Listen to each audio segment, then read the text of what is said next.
Evelyn did not expect happiness to arrive quietly. She had imagined, if she was honest, that love, if it ever found her again, would be loud and disruptive, that it would come with fear, confusion, maybe even guilt. She had prepared herself for chaos, for the emotional turbulence she had experienced in her younger years. What she had not prepared for was peace. It came in the form of Mr. Hahn's voice on the phone late at night, steady and unhurried. It came in the way she no longer rushed through her days, no longer felt the need to prove anything to anyone. It came in the gentle realization that she was smiling again, for no particular reason at all. Their conversations became the anchor of her days. Sometimes they talked for hours, losing track of time as if it no longer mattered. Other times they spoke briefly, 5 minutes squeezed between obligations. But even then, the connection remained intact, unstrained. "How was your day?" he would ask. And for the first time in years, Evelyn didn't answer automatically. She actually thought about it. She told him about her students at the cultural center, about the woman who stayed behind after class to ask questions, about how fulfilling it felt to teach without rushing home to meet someone else's expectations. She told him about her morning walks, about the mango tree in her compound that had started bearing fruit again. Mr. Hahn listened the way few people ever had, without interrupting, without trying to fix anything. And when it was his turn, he spoke honestly. He told her about the guest house, about the small repairs he kept postponing, about the regular customers who noticed he seemed lighter these days. He told her about the mornings when he still made 2 cups of tea before remembering she was not there, and how strangely that no longer hurt the way it once did. "It feels like you're still here," he admitted one evening, "just farther away." Evelyn felt warmth spread through her chest at that. "I feel the same," she said softly, "like we're sharing the same space, just in different countries." They laughed at that, at the simplicity of it, at how true it felt. What surprised Evelyn most was how easy it all was. There was no emotional guessing game, no pretending, no pressure to be younger, softer, more impressive than she was. Mr. Hahn knew her past. He knew she had loved deeply before and lost. He knew she carried scars, not wounds, scars, and he did not try to erase them. Instead, he respected them. They spoke openly about their histories, not in hushed tones or painful detail, but with acceptance. "I don't want to repeat my past," Evelyn said once, her voice steady. "I gave too much of myself before. I don't regret it, but I won't do it again." Mr. Hahn didn't flinch. "I don't want you to," he replied simply. "I don't need you to disappear for me." That sentence stayed with her for days. For the first time in her life, love did not ask her to shrink. They often returned in conversation to the memory of their first meeting. "I still remember the way you stood at the door," Mr. Hahn said one night. "Like you were unsure if you should knock again or walk away." Evelyn laughed softly. "I almost did walk away. I was terrified." He smiled on the other end of the line. "I was too." She shook her head. "You didn't look it." "That's because I've practiced being composed," he said. "Fear is quieter when you've lived long enough." Those early moments in Korea, the shared tea, the festival, the walk by the river, had become something sacred between them. Not something exaggerated or romanticized, but a reminder of how unexpectedly life could still surprise them. "It was one of the best feelings I've had in years," Evelyn admitted one evening, surprising herself with the honesty. "Meeting you, being there, feeling open again." There was a pause on the line. "You were the first good thing I felt after my loss," Mr. Hahn said quietly. "I didn't know I was allowed to feel that again." Neither of them rushed past the moment.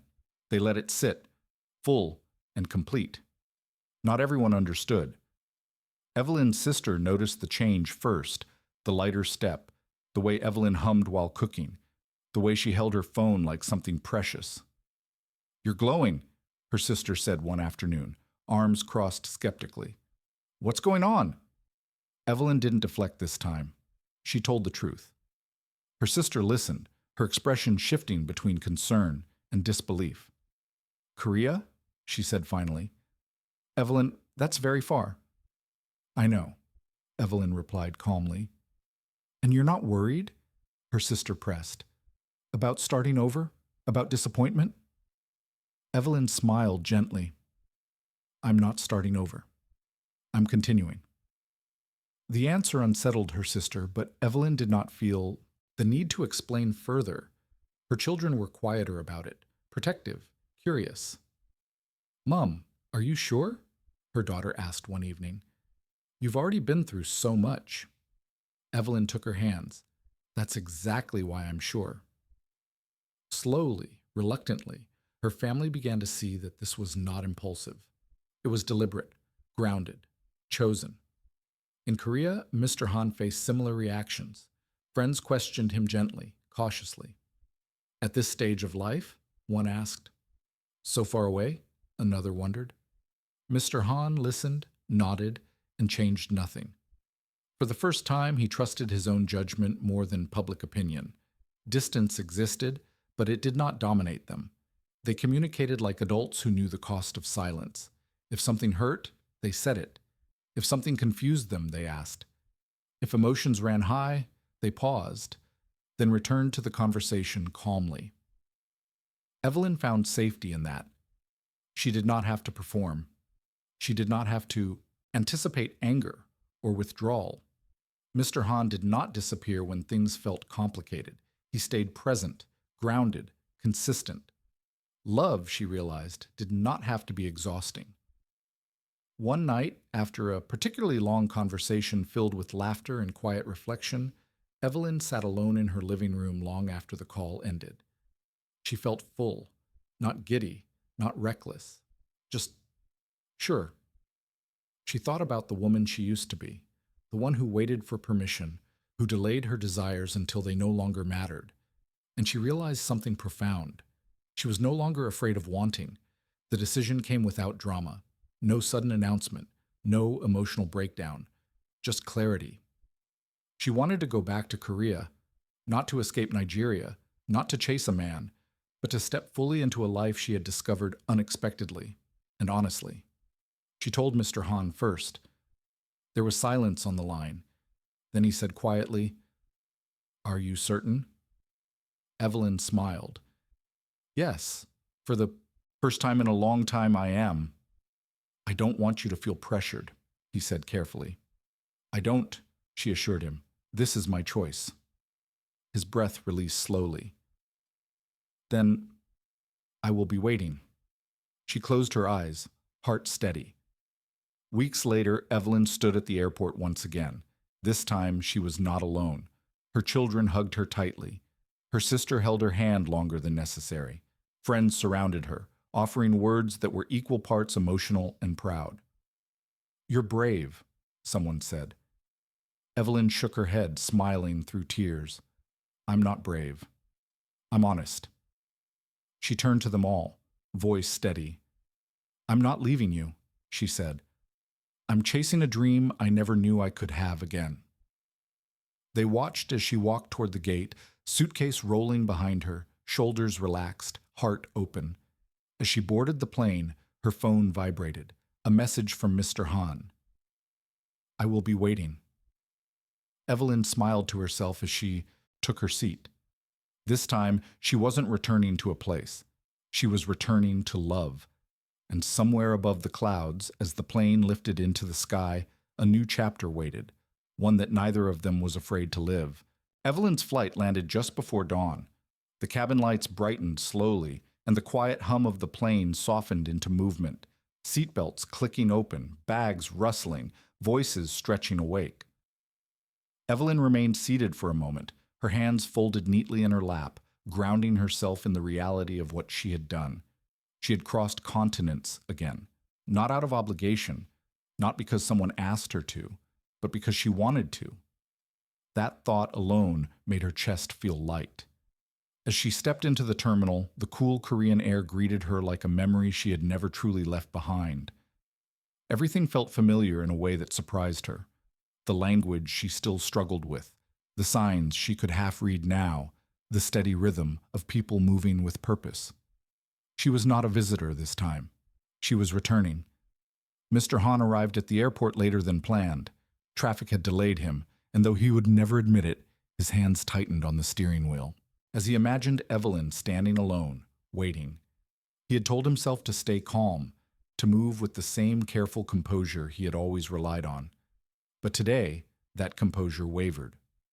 When he finally spotted her near the arrival gate, standing quietly, her coat draped neatly over her arm, something in him softened completely. She looked the same, and yet different, stronger, more certain. Their eyes met across the crowd. Evelyn smiled first. It wasn't rushed. It wasn't dramatic. It was the smile of someone who had arrived exactly where she meant to be. Mr. Hahn walked toward her slowly, conscious of every step. When he stopped in front of her, neither of them spoke immediately. "You came," he said finally, though the words felt unnecessary. "I did," Evelyn replied. "I said I would." For a brief moment they stood there, two adults who had waited long enough to know that some moments deserved to be felt before they were spoken. Then he reached for her suitcase. "Welcome back," he said. Evelyn nodded, emotion rising unexpectedly in her throat. "It feels good to hear that." The drive to the guest house was quiet, but not uncomfortable. They spoke about small things: the flight, the weather, the roadworks that never seemed to end. But beneath the surface, something deeper pulsed steadily: relief. Being together again, in the same space, felt grounding. When they arrived, Evelyn paused at the entrance. "I don't want to intrude," she said softly. "I can find somewhere else."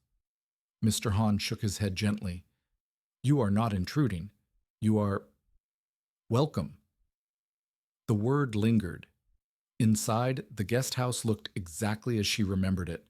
The same wooden floors, the same tidy corners, the same quiet warmth. Her room was ready, not prepared hastily, but intentionally.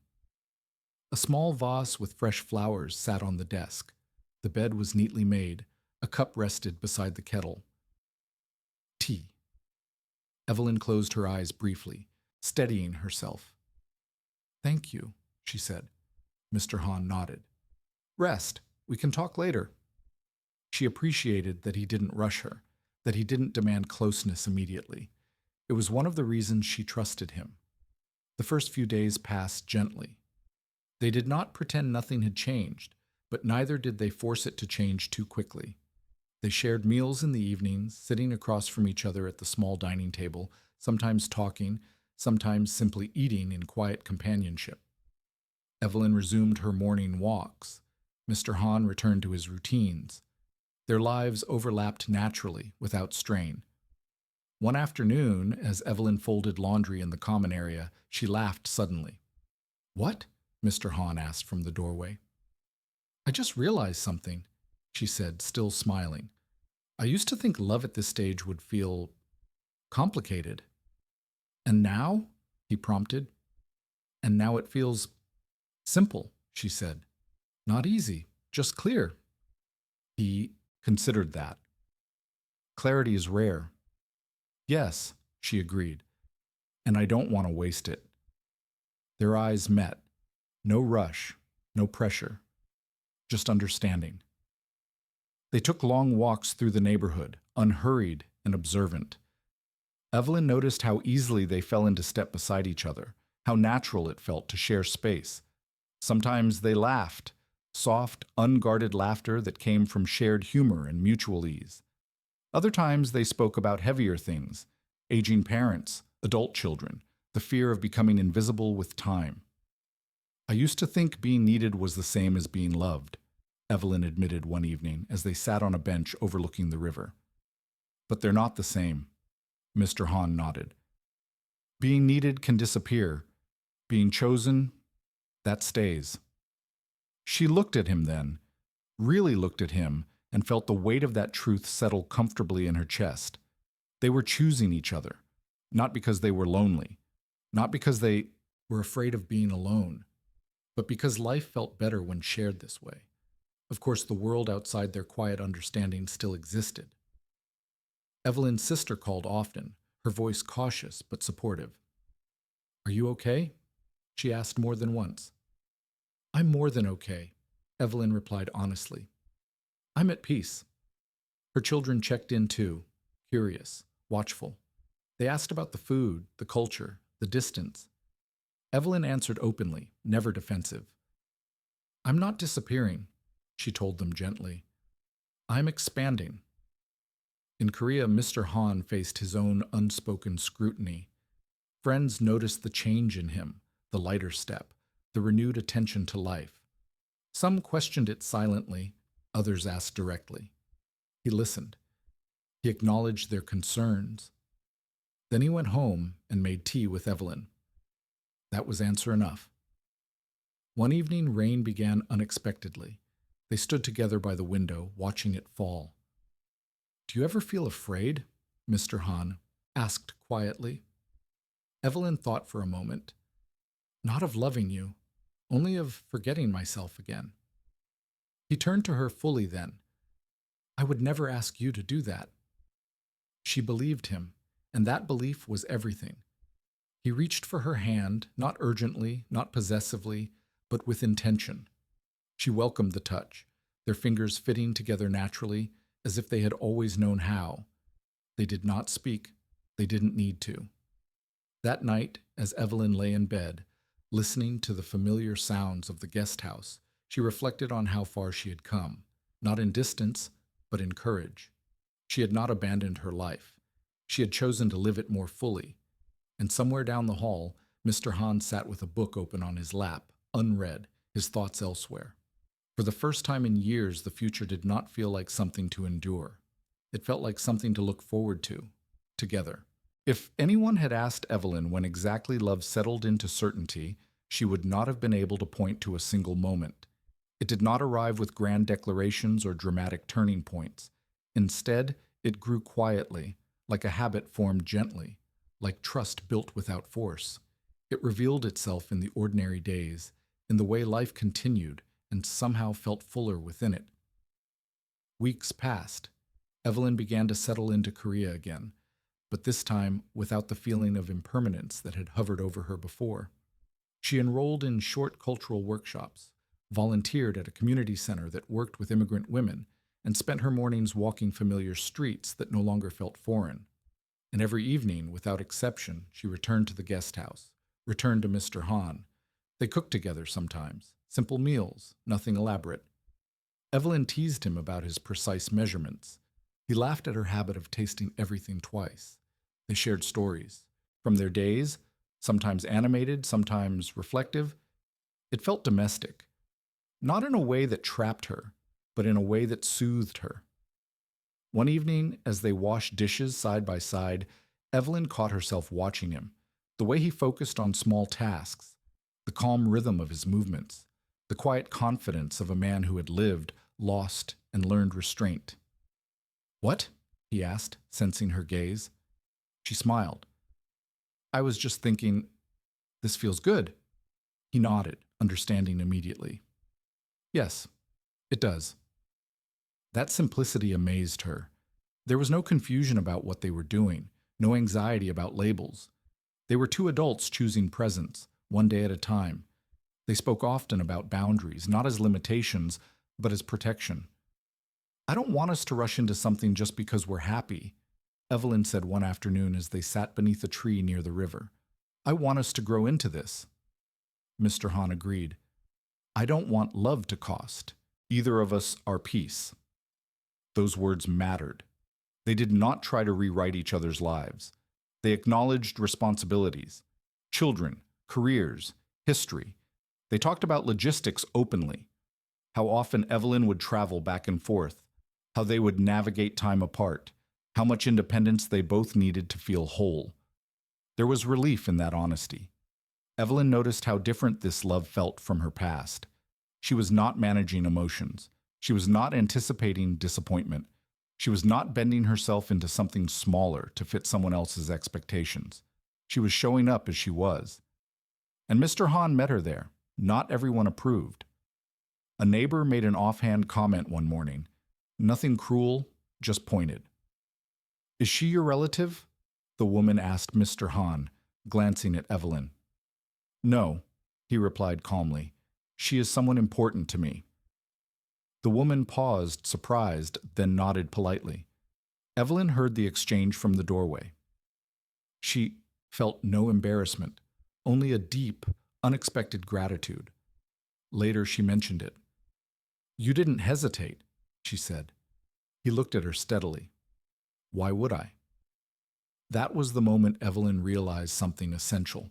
He was not hiding her, and she was no longer hiding herself. Back home in Nigeria, life continued. Evelyn's sister called frequently now, not to warn, but to check in. You sound happy, she admitted one evening. Not excited happy. Calm happy. Evelyn smiled.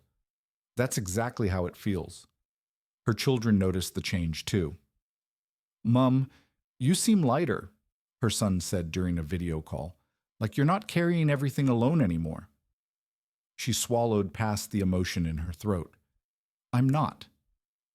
The acceptance didn't come all at once, but it came. Slowly, people around her began to understand that this wasn't a rebellion or a midlife escape. It was a deliberate choice made by a woman who finally trusted her own happiness. One night, after a quiet dinner, Mr. Hahn poured tea and sat across from Evelyn, studying her thoughtfully. You will have to return again soon, he said. Yes, she replied. I can't abandon my life there. I wouldn't ask you to, he said quickly. She reached across the table, placing her hand over his. I know. They sat like that for a long moment.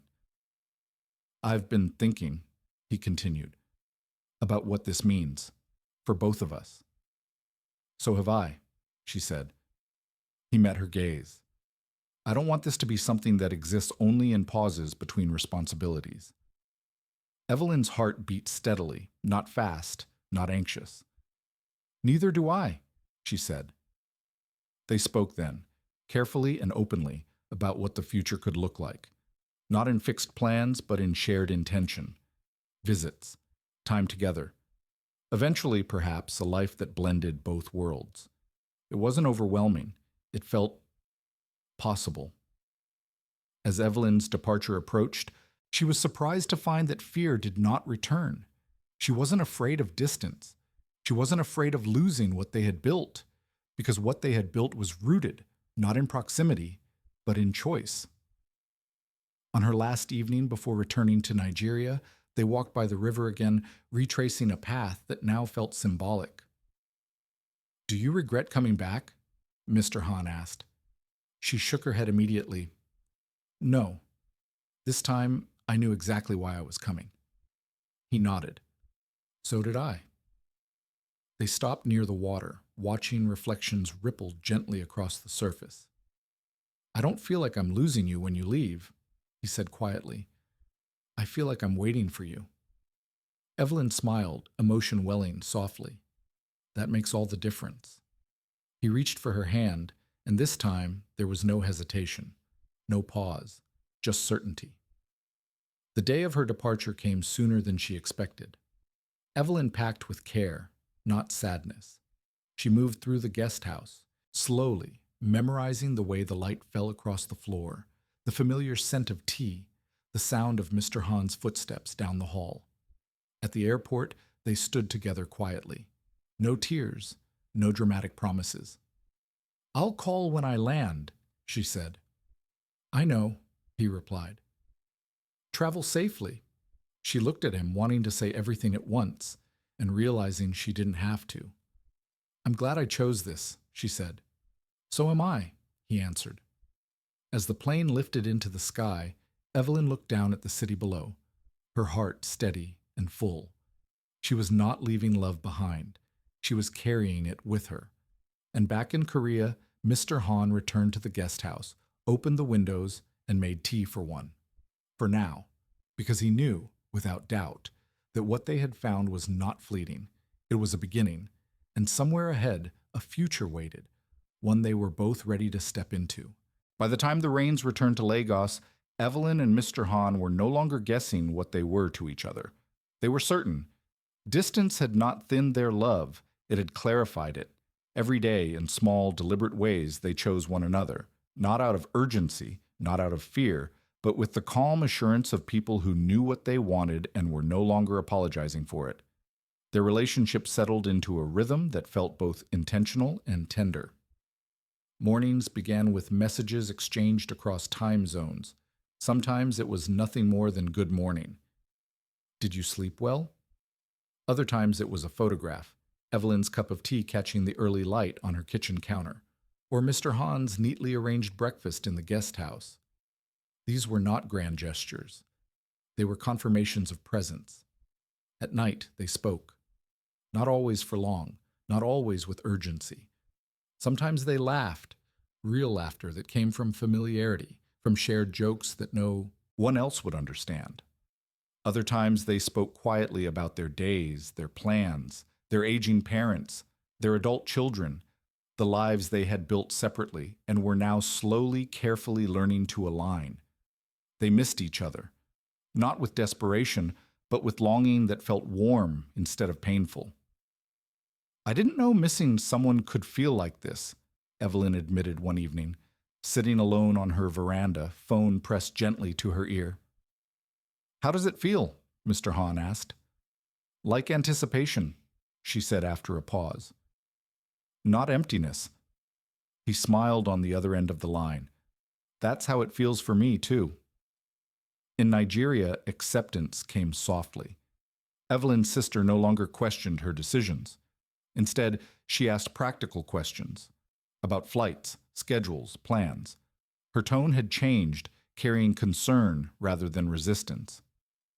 You're glowing, she said one afternoon, stirring a pot on the stove. And you're steady. That's how I know this is real. Evelyn smiled.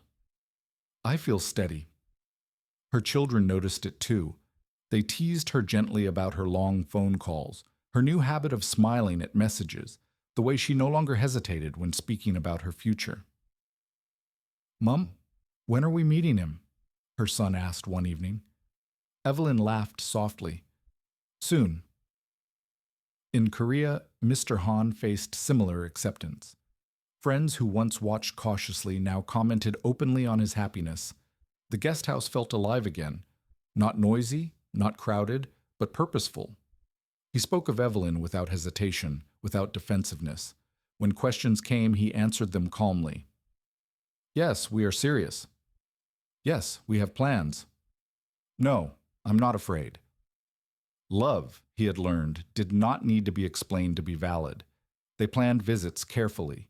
Dates were penciled in, flights considered, calendars compared. They spoke openly about logistics, about responsibilities on both sides, about how often they wanted to see each other, and how they would manage the spaces in between.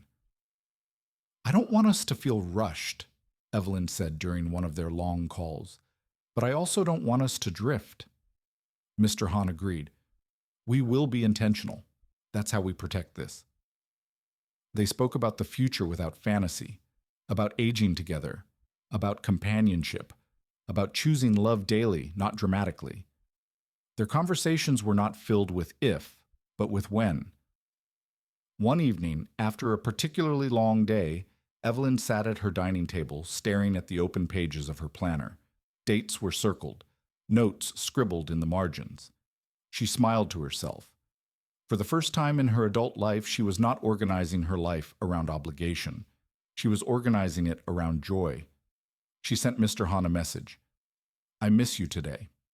He replied almost immediately, Then let's talk.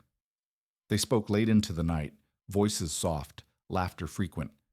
At one point, the conversation slowed, naturally, settling into quiet reflection. Evelyn, Mr. Hahn said carefully, have you ever thought about what it would look like if we didn't have to count days anymore?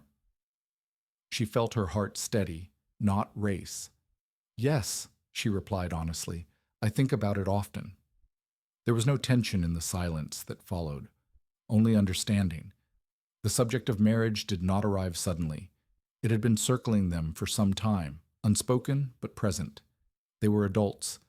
They had lived enough to know that love did not always need formalization, but sometimes commitment made love easier to live. One afternoon, during a video call, Mr. Hahn brought it up gently. You know, he said, marriage would make travel easier. For both of us. Evelyn smiled knowingly. It would. They both laughed softly. But that's not the reason I'm thinking about it, he added. She tilted her head, listening. I'm thinking about it because I want a life where you are not divided, he continued. Where we don't have to choose between countries every time we want to be together. Evelyn felt emotion rise, but it did not overwhelm her. I feel the same, she said quietly. I don't want love that lives only in planning. They didn't decide anything that night. They didn't need to. The seed had already been planted. Weeks later, a package arrived at Evelyn's door. Inside was a handwritten letter from Mr. Hahn. Careful, deliberate, unmistakably his. He wrote about how life had felt fuller since she entered it, about how love had surprised him, not by its intensity, but by its steadiness, about how he wanted a future that allowed them to walk side by side, without barriers. At the end of the letter, he wrote, I want to choose you every day, without borders getting in the way. Evelyn pressed the letter to her chest, tears welling, not from uncertainty, but from recognition. Their next visit was planned for Korea. Evelyn packed with intention, not haste. This time, her suitcase felt less like departure and more like continuation. Her family helped her pack. Her sister hugged her tightly. This time feels different, her sister said. It is, Evelyn replied, because I know where I'm going. At the airport, as she waited to board, her phone buzzed. A message from Mr. Hahn. When you land, I'll be there. Her heart felt full. They met again at the airport in Seoul, not with hesitation, not with awkwardness, but with the quiet certainty of people who had already chosen each other. Days passed in gentle happiness. They cooked, walked, laughed, talked late into the night. They spoke openly about marriage, about shared homes, about balancing two cultures with respect and patience. One evening, as they sat together in the guesthouse courtyard under a soft sky, Mr. Hahn grew quiet. Evelyn, he said. She turned toward him, sensing the shift. I want to ask you something, he continued, voice steady. Not because of visas, not because of convenience, but because I love you, and I want a life that allows us to be together without limits. He reached into his pocket, not hurried, not nervous, just certain. Will you marry me? For a moment, Evelyn simply looked at him. Then she smiled, the kind of smile that carried relief, joy, and profound peace. Yes, she said softly, I will. They sat there together, hands intertwined, hearts aligned, not rushing the future, but welcoming it. Love had not found them by accident. They had chosen it. What do you think will happen next when Evelyn begins her life in Korea as Mr. Hahn's wife? Would you make this choice if you were in her place? Do you believe love can come this peacefully after loss? If you enjoyed this chapter, don't forget to like, share, and subscribe for part 3. Let's talk in the comments section.